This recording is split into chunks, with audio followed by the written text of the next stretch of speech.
आज सहयोग के कार्यक्रम में स्वास्थ्य क्षेत्र से जुड़े हुए मामले हमारे सामने राज्य के अलग अलग जिलों से आए हुए लोगों ने लाए हैं। कुछ को स्वास्थ्य संबंधी सहयोग की ज़रूरत थी, सेवा के सहयोग की ज़रूरत थी, और एक परिवार ऐसा भी आया जो बहुत ही गंभीर बीमारी से उसका बच्चा पीड़ित है, जिसको मस्कुलर डिस्ट्रोफी बोलते हैं। उस संदर्भ में भी मैंने उस परिवार से बातचीत की और आगे कैसे राज्य सरकार की तरफ से सहयोग किया जा सकता है ऐसे जटिल और कठिन बीमारी के लिए, उनके भी अनुभव को मैंने सुना और आगे भी उनको कैसे हम सहयोग कर सकते हैं इस संदर्भ में हमने चर्चा की। इसके अलावा कुछ अस्पतालों में जो सहयोग के मामले थे तो अस्पतालों में बात की मैंने और सहयोगियों से करवाया। कोरोना से मृत लोगों के मुआवजे का भी 2 मामला आया है, तो उसको भी मैंने लिया है, उसको भी मैं विभाग के स्तर पे दिखवाऊंगा और जो भी ऐसे मामले होंगे वैसे सारे लोगों को जो सहयोग राशि 4 लाख की मिलनी है वो सहयोग राशि दी जाएगी।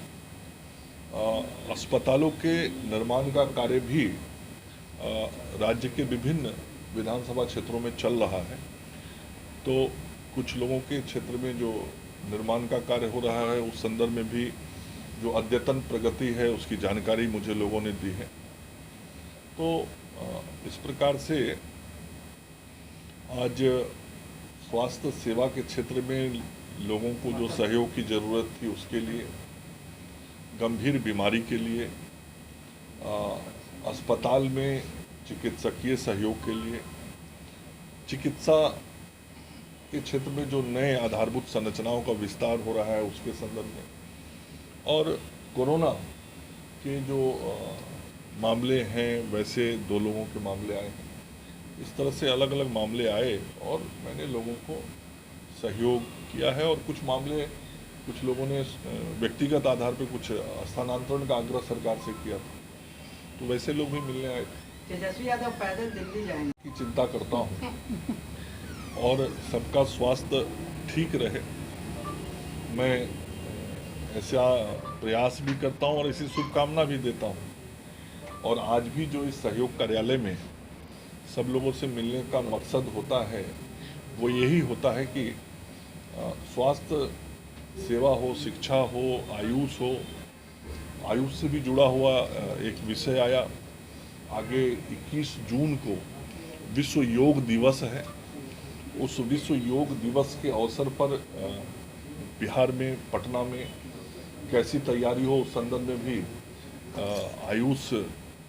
चिकित्सा पद्धति से जुड़े हुए लोग आके मिले, योग के संदर्भ में भी लोगों ने चर्चा की। तो हमारा मकसद आज का यही होता है कि आज मिलके ऐसे सारे विषयों का समाधान हम करें, और जो कठिनाइयां हैं कितने को आप लोग मुआवजा दे पाए हैं? देखिए, इसके संदर्भ में विभाग के द्वारा आंकड़ा जारी किया गया है और एकदम से नंबर एग्जैक्ट तो याद नहीं है, लेकिन जो संभावित संख्या मुझे ध्यान में है वो लगभग 12,500 के आसपास की संख्या है, जिनके बारे में यह निश्चित है कि उनकी मृत्यु कोरोना से हुई है। इसके अतिरिक्त भी हम लोग बराबर जिलों में वैसे परिवारों से दावा लेते हैं जिनके परिवार के लोगों के पास कागजात है कि मृत्यु कोरोना के कारण हुई है, और उन लोगों से हम लोग निवेदन आग्रह करते हैं कि आप जिलाधिकारी के कार्यालय में अपनी दावा को दीजिए, और फिर जिला स्तरीय समिति, त्रिस्तरीय समिति होती है, वो उसकी जांच करके और राज्य स्वास्थ्य समिति को रिपोर्ट करती है। तो ये लगातार समय समय ये संख्या आते रहता है, और अभी भी मुझे विभाग की ओर से जानकारी मिली है कि लगभग 2000 के करीब और ऐसे आवेदन विभिन्न जिला स्तर से आए हैं, जिनकी समीक्षा राज्य मुख्यालय स्तर पे होनी है,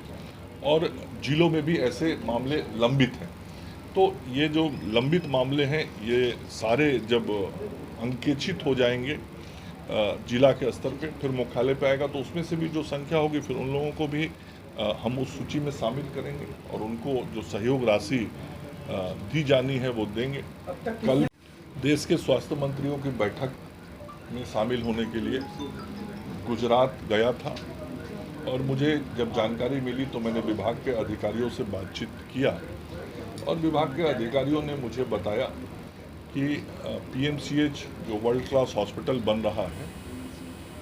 उस वर्ल्ड क्लास हॉस्पिटल को बनाने के लिए जितनी ज़मीन देनी है नए निर्माण के लिए,